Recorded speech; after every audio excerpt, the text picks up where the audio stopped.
Hello everyone, welcome back. स्वागत है आप सभी का जीएसपी यूट्यूब चैनल पर। मैं हूं देवाशीष और आज की इस वीडियोस में हम जानेंगे डायरिया के बारे में। डायरिया आपका एक डिसऑर्डर है, एक आपका सिम्टम्स है। इसके बारे में हम जानेंगे क्या क्या इसके कॉजेस होते हैं, किस रीजन से आपको डायरिया हो सकता है, फिर इसके साइन एंड सिम्टम क्या है, क्लिनिकल मैनिफेस्टेशन क्या है और कैसे हम इसे मैनेज कर सकते हैं। मेडिकल मैनेजमेंट, लाइफस्टाइल मैनेजमेंट इसका क्या होता है, उसके बारे में आज के वीडियोस में हम जानने वाले हैं। तो चलिए वीडियोस को हम शुरू करते हैं, लेक्चर को हम शुरू करते हैं।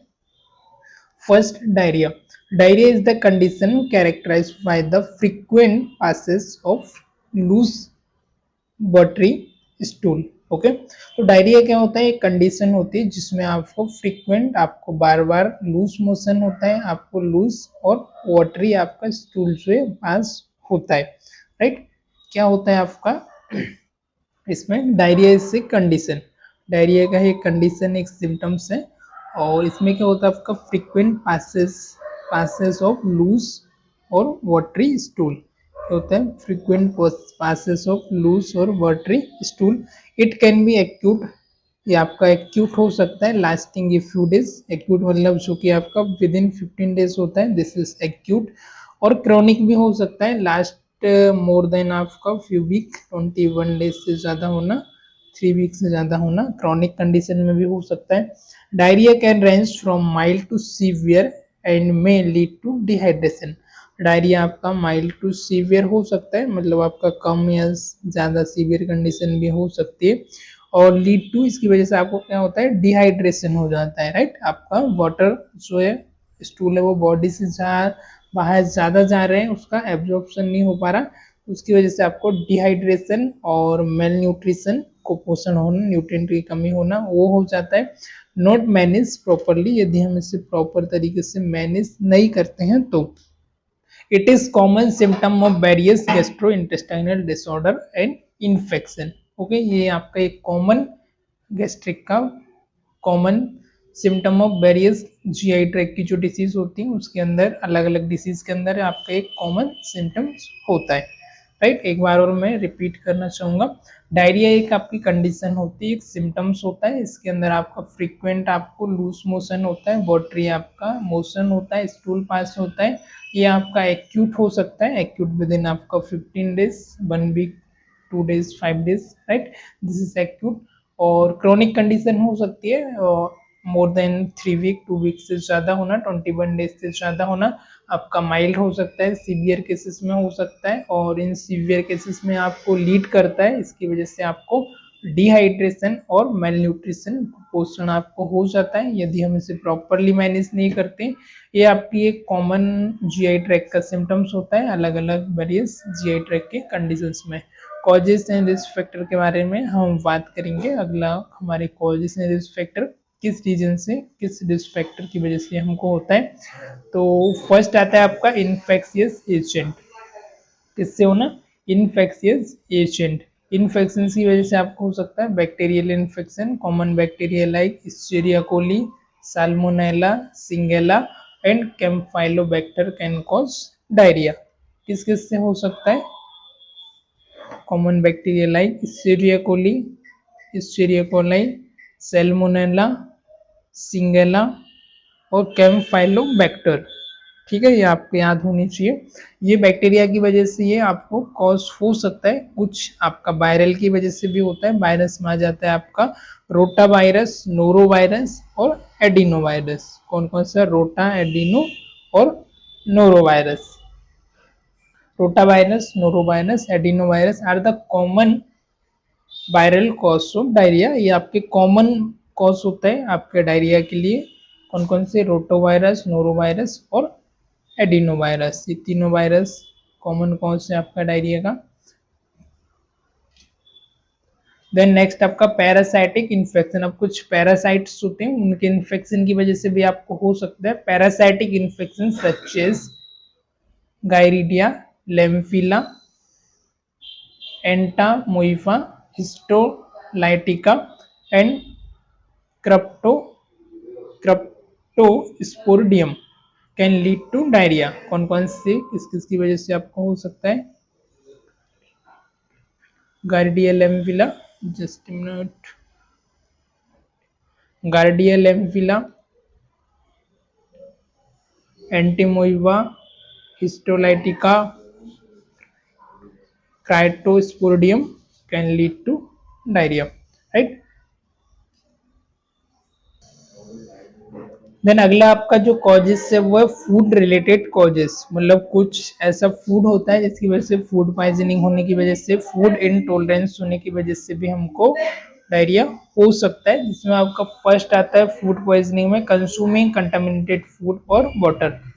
कंटामिनेटेड फूड जो आपका गंदा फूड होता है, पानी होता है, उसका इनटेक करने की वजह से भी आपको फूड पॉइजनिंग हो सकता है। जैसे समटाइम हम ऐसे ट्रेवल कर रहे हैं ना, या फिर हम आउटसाइड के एनवायरनमेंट में हमने contaminated water, specially rainy season में, या हमने कंटामिनेटेड जो फूड है उसका कंजप्शन कर लिया, इनटेक कर लिया, उसकी वजह से भी आपको फूड पॉइजनिंग या फूड इंटॉलरेंस आपको हो सकता है। फिर आता है आपका फूड इंटॉलरेंस, है ना, lactose intolerance and gluten sensitivity. अब कुछ पर्सन को स्पेशली जैसे कि लैक्टोज इंटॉलरेंस होता है या ग्लूटेन सेंसिटिविटी होती है, एग्जाम्पल आपका सीलियक डिसीज में, इनसे आपको, तो ये फूड अब जब भी आप लेंगे, लैक्टोज हो गया, ग्लूटेन हो गया, उसकी वजह से भी आपको फूड इंटॉलरेंस हो सकता है, इसकी वजह से भी आपको डायरिया, लूज मोशन हो सकता है। एंटीबायोटिक, कुछ आपकी एंटीबायोटिक आती है जो भी आपके डिसरप्ट करती है नॉर्मल गट फ्लोरा को, लीडिंग टू डायरिया, जैसे कि अदर मेडिकेशन लाइक एंटासिड और containing magnesium, certain cancer drug and laxative. कौन कौन सी मेडिकेशन है आपकी, एंटासिड है, मैग्नीशियम है, सर्टेन आपकी कैंसर ड्रग है, और लैक्सेटिव जो कि आपको डायरिया को कॉज कर सकती है, राइट। कौन कौन सी drug, antacid, magnesium containing centre, sorry cancer drug कुछ, और लैक्सेटिव। फिर नेक्स्ट आपका जो टॉपिक है वो है डाइजेस्टिव डिसऑर्डर, कुछ आपके डाइजेस्टिव डिसऑर्डर होते हैं, आईबीएस, इरिटेबल बबल सिंड्रोम, उसकी वजह से आपको हो सकता है functional disorder causing recurrent diarrhoea, जो आपका एक फंक्शनल डिसऑर्डर होता है, इसकी वजह से भी आपको रिकरेंट डायरिया हो सकता है। नेक्स्ट आता है आपका इन्फ्लामेटरी बबल डिसीज या bowel syndrome, condition like Crohn's disease and ulcerative colitis. Crohn's disease होती है आपकी, जिसमें आपकी इन्फ्लेमेशन हो जाती है बबल की लेयर में, लार्ज इंटेस्टाइन की लेयर में, अल्सर हो जाता है, अल्सर या कोलाइटिस की वजह से भी आपको ये रीजन हो सकता है, ये आपका कारण हो सकता है। फिर नेक्स्ट इसका जो कॉजेस है वो malabsorption syndrome, condition like coeliac disease और chronic pancreatitis where the body's can absorb nutrient properly, ठीक है। किस रीजन की वजह से आपको हो सकता है मेल एब्जॉर्प्शन सिंड्रोम, कंडीशन जैसे कि आपका सीलियक डिसीज होना और क्रॉनिक पेनक्रियाटाइटिस होना, where the body can't absorb nutrient properly. अब इस कंडीशन में क्या होता है, आपको सीलियक डिसीज कंडीशन में आपको या फिर पेनक्रियाटाइटिस से इन्फ्लेमेशन ऑफ द पेनक्रियास होना, सीलियक डिसीज होना, जिसमें जो न्यूट्रिएंट है वो प्रॉपर तरीके से बॉडी है आपकी, इंटेस्टाइन है वो एब्सॉर्ब नहीं कर पाती है, तो मेल एब्जॉर्प्शन सिंड्रोम की वजह से भी आपको हो सकता है। कुछ अदर कॉजेस आते हैं, कुछ अदर रीजन साइकोलॉजिकल, जैसे स्ट्रेस, इमोशनल स्ट्रेस हो गया, anxiety and stress can trigger diarrhoea in some individuals, कुछ इंडिविजुअल्स होते हैं जिनमें आपका एंजाइटी है, स्ट्रेस है, तो उसकी वजह से भी वो ट्रिगर करता है कि आपको साइकोलॉजिकली भी डायरिया होने के चांस रहते हैं, स्पेशली जो 70% जो जीआई ट्रैक्ट की डिसीजेस होती है वो साइकोलॉजिकली भी आपकी बॉडी पर अफेक्ट करती है, जैसे आपके थॉट होते हैं वो आपके एक्शन में आपके सेल्यूलर और आपके टिश्यू लेवल पर भी एक्ट करना शुरू कर देती है, स्पेशली जीआई ट्रैक्ट में। देन ट्रेवलर्स डायरिया, अदर इसका क्या है, traveller's diarrhoea often cause by indigesting contaminated food or water while traveling, particularly in developing countries, है ना, ट्रेवल और ट्रेवलर्स डायरिया। जब भी हम स्पेशली जो डेवलपिंग कंट्री है, जो एक विकसित देश है, जो सॉरी विकासशील देश है, और ऐसी कंट्रीज में हम जब भी ट्रैवल करते हैं तो हम कंटेमिनेटेड फूड हो गया, वाटर हो गया, अलग अलग जगह पे जाते हैं, स्पेशली जैसे हम ट्रेन से हम ट्रेवल कर रहे हैं तो उस समय हम रेलवे स्टेशन हो गया, है ना, ट्रेन में हो गया, बसेस में हो गया, तो बाहर का हम कंटेमिनेटेड वाटर और जो भी फूड इंजेस्ट कर लेते हैं उसकी वजह से भी समटाइम हमको डायरिया हो सकता है। फिर अगला है आपका रिस्क फैक्टर। कुछ आपके रिस्क फैक्टर होते हैं जैसे कि आपका एज ग्रुप हो गया, स्पेशली चिल्ड्रन में और एल्डरली एज में ज़्यादा चांस होते हैं होने के। इम्यून सिस्टम वीक होना इसकी वजह से भी हो सकता है। इंडिविजुअल जैसे HIV है, एड्स है, तो इन अंडर गोइंग जो एज होती है उनमें ज़्यादा होते हैं। किसी को कीमोथेरेपी चल रहा है, इम्यूनो सप्रेसेंट ड्रग चल रही है या इम्यूनो सप्रेसेंट पेशेंट है, उस कंडीशन में ज़्यादा होता है उस पेशेंट में। अब उसके कुछ clinical manifestation sign and symptom क्या होते हैं, कॉमन से डिसऑर्डर सबने एक्सपीरियंस किया और जनरली हम ये सिम्टम्स एक्सपीरियंस करते हैं, ऑब्जर्व करते हैं जब भी हमको डायरिया होता है। Right, frequent loose watery stool, जो आपका स्टूल है पूप से, वो कैसा होगा जब भी आप डेफिकेशन के लिए जाएंगे तो फ्रीक्वेंट बार बार होगा, लूज होगा और वाटरी स्टूल आपका होगा। The primary symptoms of diarrhoea, जो कि आपका प्राइमरी सिम्टम्स होता है डायरिया का, जिससे आप इसे रिकॉग्नाइज कर सकते हो, डायग्नोस कर सकते हो। Abdominal cramps and pain, abdominal में आपके क्रैम्प होगी, मरोड़ होगी, ऐंठन होगी और आपको दर्द होगा। Often associated with the increase motility of intestine, किस वजह से हो रहा है, इस वजह से आपकी एसोसिएटेड आपका इंक्रीज, आपकी जो इंटेस्टाइन की मोटिलिटी है वो इंक्रीज होना, दिस इज एक रीजन है। Bloating and gas, bloating and gas, bloating होना आपका गैसेस का फॉर्मेशन होना, एब्डोमिनल डिस्टेंशन होना, एब्डोमिन आपका पेट फूलना, गैस बनना due to the improper digestion of absorption, है ना, आपका प्रॉपर तरीके से डाइजेस्ट नहीं होना, एब्जॉर्प्शन नहीं होना, इसकी वजह से आपको ब्लोटिंग और गैस का फॉर्मेशन हो सकता है। अर्जेंसी टू डेफिकेट, बार बार आपको अर्जेंसी आएगी डेफिकेट करने की। Strong and immediate need to pass stool, stool पास करने की अर्जेंसी, इच्छा होगी डेफिकेट करना, मतलब पोटी के लिए जाना, पुप्स के लिए जाना, तो आपको बार बार स्ट्रॉन्ग इमीडिएट आपको फटाक से स्टूल करने के लिए जाने की अर्जेंसी होगी। फीवर, कॉमन इन्फेक्शन की वजह से यदि हुआ है तो आपको फीवर हो सकता है, स्पेशली बैक्टीरियल की वजह से हुआ है तो नोजिया एंड वॉमिटिंग हो सकता है, समटाइम एक्कम्पनी डायरिया, डायरिया के साथ साथ नोजिया वॉमिटिंग भी हो सकता है। डिहाइड्रेशन, ऑब्वियसली बात है, बॉडी का फ्लूइड एब्जॉर्ब नहीं होने की वजह से डिहाइड्रेशन हो सकता है, ड्राई माउथ हो सकता है, रिड्यूस यूरिन आउटपुट हो सकता है, डिजीनेस हो सकता है, वॉमिटिंग और नोजिया भी समटाइम हो सकता है।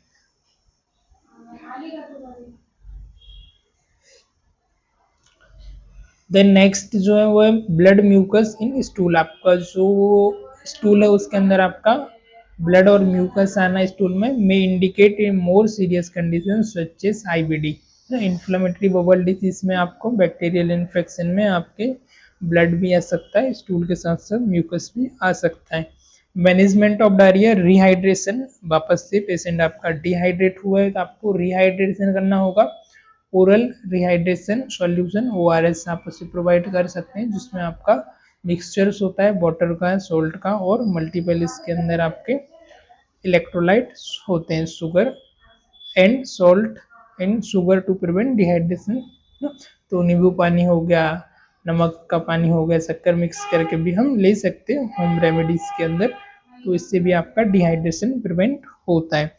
नेक्स्ट आपका इंट्रावीनस फ्लूड, IV फ्लूड भी आप स्टॉप कर सकते हो केसेस ऑफ सीवियर डिहाइड्रेशन है तो, पर्टिकुलरली जैसे वनरेबल ग्रुप है ना, चिल्ड्रन वगैरह है, एल्डरली एज है, तो इनके लिए हम स्पेशली सीवियर डिहाइड्रेशन है तो आप IV फ्लूड भी इंट्रोड्यूस कर सकते हो, IV सेट के थ्रू आप ड्रिप दे सकते हो। राइट, मेडिकेशन, कुछ आपकी मेडिकेशन है जिनसे हम ट्रीट कर सकते हैं, एंटी डायरियल आती है सच एज लोप्रामाइड, कॉमन है, रोको टैबलेट आती है आपकी, इससे आप फेमिलियर होंगे ऑलरेडी। लोप्रामाइड आप टैबलेट दे सकते हैं जो कि रिड्यूस करती है आपके stool frequency and improve consistency को, जो कि एक कॉमन मेडिसिन होती है। एंटीबायोटिक आती है if diarrhoea is confirm to cause by bacterial infection, यदि बैक्टीरियल इन्फेक्शन से हुआ है, आपको कंफर्म हो गया, सुनिश्चित हो गया, तब आप एंटीबायोटिक दे सकते हैं। वायरल पर आपकी एंटीबायोटिक काम नहीं करती है। राइट, तो इस बात का आपको ध्यान रखना है। प्रोबायोटिक, प्रोबायोटिक मेडिसिन दे सकते हैं to restore the natural balance of gut flora, जो गट का फ्लोरा है वो वापस से नेचुरली रिस्टोर हो जाए, उसके लिए फ्लोरा क्या होता है आपकी गट में, आपकी लार्ज इंटेस्टाइन में होता है, तो वो वापस से रिस्टोर होगा, एब्जॉर्ब वगैरह प्रॉपर होगा, लूज मोशन आपका कम होगा। राइट। तो डाइटरी मैनेजमेंट, कुछ हम डाइट वगैरह में चेंज करके भी इसको हम सुधार सकते हैं, इसको हम ठीक कर सकते हैं। बनानास हो गया, राइस हो गया, होल ग्रेन्स हो गया ना, टोस्ट हो गया, इस तरीके का हम डाइट लें। ये bland diet that is easy to stomach ना, ऐसा डाइट हमको लेना है जो कि इजीली डाइजेस्ट हो जाए हमारे स्टोमक में।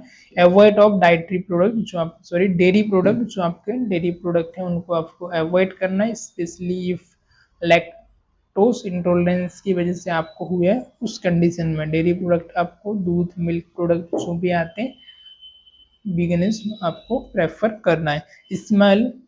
स्मॉल फ्रीक्वेंट मील, थोड़ा थोड़ा आपको खाना खाना है, थोड़े थोड़े टाइम में थोड़ा थोड़ा आप खाना खाते रहिए, एक साथ आपको नहीं खाना है, नहीं तो वापस से आपको लूज मोशन हो गया, डायरिया हो जाएगा। इजी फॉर डाइजेशन, जो कि आपके डाइजेशन के लिए इजी भी रहेगा, हैंडलिंग और एड्रेसिंग के लिए भी आपका इजी होगा। एड्रेसिंग अंडरलाइंग कॉजेस, अब अंडरलाइंग कॉजेस किस रीजन की वजह से हो रहा है, रूट कॉज क्या है, उसको भी हमको ट्रीट करना नेसेसरी होता है। तो ट्रीटिंग इन्फेक्शन, यदि इन्फेक्शन की वजह से हुआ, स्पेशली जब आपका specific treatment depending on the positive organism, positive organism किस बैक्टीरिया, वायरस, पैथोजन किससे हुआ है, उसके अकॉर्डिंग हम अंडरलाइंग कॉज को भी ट्रीट करेंगे ताकि हम समस्या को जड़ से खत्म कर पाए। मैनेजिंग क्रोनिक कंडीशन, यदि आपकी क्रोनिक कंडीशन है सच एज, जैसे कि आपका आईबीएस है, इन्फ्लेमेटरी बबल सिंड्रोम है, इन्फ्लेमेटरी बबल डिसीज है, often require combination of dietary adjustment, जिसमें आप डाइटरी एडजस्टमेंट कर सकते हैं, मेडिकेशन ले सकते हैं, लाइफ स्टाइल मॉडिफिकेशन आप यहाँ पर कर सकते हैं। फिर इसका नर्सिंग मैनेजमेंट क्या होगा, नर्सिंग मैनेजमेंट आपका मॉनिटर वाइटल साइन, स्पेशली आपका डिहाइड्रेशन है, टेकिकार्डिया, हाइपोटेंशन मॉनिटर करना है, टेकिकार्डिया मॉनिटर करना है, डिहाइड्रेशन के साइन को आपको मॉनिटर करना है, vital sign, blood pressure, pulse rate आपको मॉनिटर करना है। देन आप assess the frequency, consistency and appearance of stool, stool का फ्रीक्वेंसी क्या है, कितना कंसिस्टेंसी है, लूज मोशन हो रहा है तो दिन में कितनी बार हो रहा है, किस टाइप का हो रहा है, अपीयरेंस क्या है स्टूल का, वो सब आपको एनालाइज करना है, वो सब आपको असिस्ट करना है। Evaluate the patient hydration status by checking skin turgor, mucous membrane and urine output.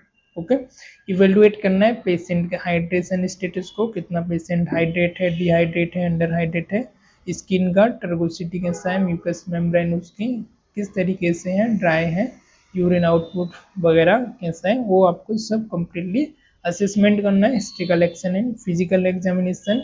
Then अगला आप क्या करेंगे, हाइड्रेशन मैनेजमेंट, हाइड्रेट करना है पेशेंट को प्रॉपर, फ्लूइड इनटेक के लिए उसको, आरएस के लिए, वाटर के लिए, जूस के लिए आपको एनकरेज करना है, पेशेंट को आपको उत्साहित करना है ताकि वो ले। Monitor fluid balance by tracking intake and output, monitor करना है आपको फ्लूइड बैलेंस को, ट्रैकिंग इनटेक और आउटपुट कितना है उसका, उसको आपको ट्रैक करना है। 24 आवर में कितना इनटेक है, कितना आउटपुट आया, पेशेंट आपका बैलेंस है, नेगेटिव में है, पॉजिटिव में है, अप्रॉक्स, वो आपको इनटेक और आउटपुट मेजर करना है आपकी सीट पर, राइट। पेशेंट एजुकेशन, पेशेंट को आपको एजुकेट करना है, educate patient and their family member. Importance of hydration and dietary modification का क्या इंपोर्टेंस है, कौन सी डाइट आपको लेना है, कौन सी नहीं लेना है, क्या आपके हेल्थ के अकॉर्डिंग बेटर है, उसके लिए उनको एजुकेट करना है। Then teach hand hygiene and safe food practice, right. अगला क्या काम होगा आपका, टीच करना है पेशेंट को हैंड हाइजीन के लिए, सेफ फूड प्रैक्टिस के लिए, ताकि हाइजीनिक तरीके से खाना खाए, आउटसाइड का, बाहर का खाना ज़्यादा कंज्यूम ना करें। Inform about the correct use of prescribe medication, prescribe medication, inform about the correct use of prescribe medication, prescribe medication का करेक्ट यूज करने के लिए आपको इन्फॉर्म करना है, पेशेंट को आपको बताना है जो भी मेडिसिन है उनका करेक्ट प्रॉपर तरीके से यूज करें। कंफर्ट मेजर, कुछ कंफर्ट मेजर हैं जिनकी वजह से भी आप थोड़ा सा इसे कंफर्टेबल मेजर यूज करके कम कर सकते हैं। Provide skin care, prevent irritation and frequent bowel movement, skin care आपको प्रोवाइड करना है ताकि आप irritation and frequent bowel movement को भी इससे हम कम कर सकते हैं। Offer quiet and comfortable environment to reduce stress which में एक्सचरवेट सिम्टम। ओके, इन्वायरमेंट उसका कंफर्टेबल होना चाहिए, फ्री फ्रॉम नॉइस होना चाहिए, स्ट्रेस से फ्री होना चाहिए, इसकी वजह से आपको क्वाइट एंड काम इन्वायरमेंट रहेगा तो फिर स्ट्रेस एंजाइटी नहीं होगी। मॉनिटर एंड रिपोर्टिंग, प्रॉपर तरीके से आपको मॉनिटर करना है। Abdominal pain, abdominal distension, fever है, एनी अदर कॉम्प्लिकेशंस है और पेन और ब्लडी स्टूल्स वगैरह तो नहीं आ रहा है, कंप्लीटली आपको मॉनिटर करना है। रेगुलर असेस करना है आपको इफेक्टिवनेस, जो भी आपने इंट्रावीनस दिया है, इंट्रोड्यूस किया उसका कितना इफेक्टिव है, आपका प्लान कितना इफेक्टिव है कितना नहीं है, या फिर आप उसे सेंस कर सकते हैं। सपोर्टिव केयर में आपका इमोशनल सपोर्ट हो गया, psychological support, reassurance particularly if patient is anxious है about their symptoms and assist with the mobility and self care needed especially in cases of severe weakness की वजह से या ओल्डर एज से या बच्चों में है तो आप उन्हें असिस्ट कर सकते हैं मोबिलिटी के लिए, केयर ऑफ पेशेंट के सेल्फ केयर के लिए। ऑलराइट, तो आज के लेक्चर में फिलहाल इतनी, एक बार हम इसे सम ऑफ कर लेते हैं। हमने यहाँ पर क्या क्या समझा। फर्स्ट हमने देखा डायरिया का introduction, what is diarrhoea.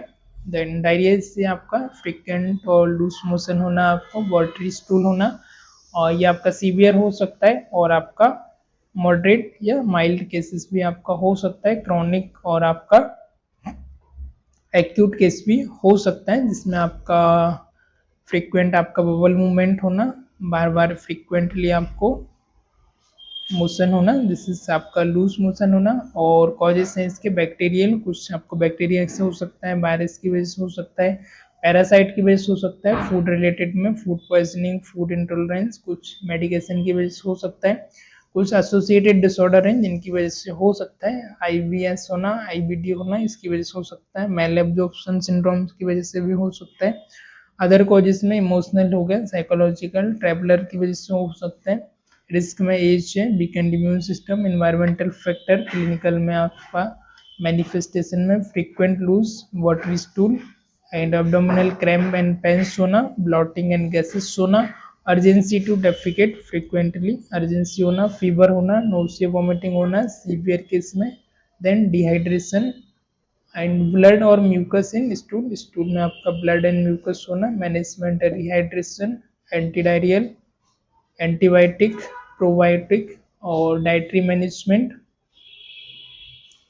Life style change, nursing management में assessment, dehydration, patient education and comfort measure, monitor and reporting and supportive care. Okay, so आज के लेक्चर में फिलहाल इतने ही, मिलते हैं किसी और लेक्चर में। Till the time, goodbye, thank you for watching this, stay safe.